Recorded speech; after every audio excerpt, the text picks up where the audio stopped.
खुलुमबाय लोगोफोर, दिनै आं मोनसे बिजाब फरायदोंमोन। बिजाबनि मुङानो जाहैबाय दुनालि गाथोननि खन्थाइ दैहु।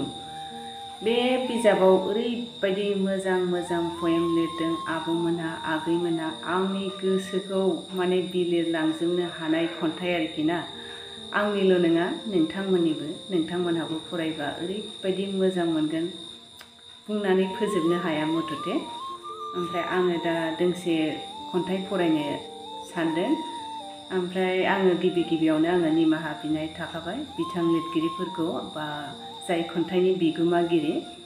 मानो होनोबा उइदाउट पारमिसन आं फरायनो नागिरदों, जास्ट आंनि गोसोखौ बोनायलाय आं फरायनो लुबैदों। ओमफ्राय आंहा बेबायदि मालाय बायदि देंखो होनानै खबाम गोनां खालायनो हानाय मिल'दि फरायनोबो रोङा लोगोफोर। जि एसे ओरैनो सादा सिदाखौनो फरायनानै दिन्थिनो सानदों। आसा खालामो नोंथांमोनहा खोनासंनानै मोजां मोनगोनखौ। स' खोनासंलांदो बिदिब्ला। बैसागुनि रादाबजों, लिरगिरि दैमु बसुमतारी पानबारि। उसुं खनानि इसानसालियाव हरै खारस्लाय माखुनि खारसननायजों मुथाम गोलाव बर'नि दख'ना दादों आं माखुदारि बर' सिख्ला। मावनायाव दांनायाव जेना दानाय लुनायावबो गेजेन नङा आं जात बर' सिख्ला। बोथोरनि आगु बैसागु, गोदान बोथोरनि रादाब होफैबाय।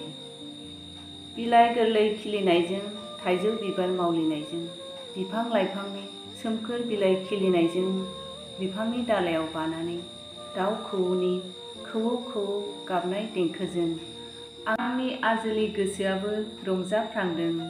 आथिंनि फाव आखाइनि फाव दैखांफ्रांदों। गान्दैयाव मेरायनाय दख'नाखौ माब्ला हाख'नो मोननो जाबायदों। गावखौ साजायना रंजानो बैसागुनि सिथ्लायाव।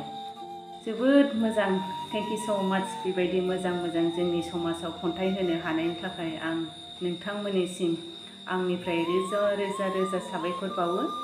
आरो दिनै आं गासै बिमा माहारिखौनो मोनसे रिकुवेस्ट खालामनो लुबैदों, प्लिज अननानै एसे बिजाबफोरखौबो फरायनो सोलों।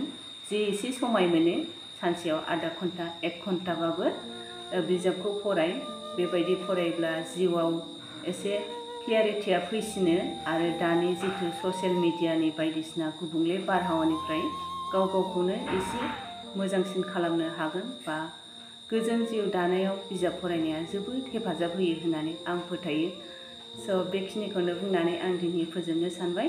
माबाफोर गोरोन्थि जादोंबा आगै दैमुनिसिम आइ एम सरि। आरो नोंथांमोनखौ आंनि भिडिअखौ जोबजासे नायनायनि थाखाय आंनि गोसो गोरबोनिफ्राय थेंक इउ स' माच। खुलुमबाय, गोजोन्थों।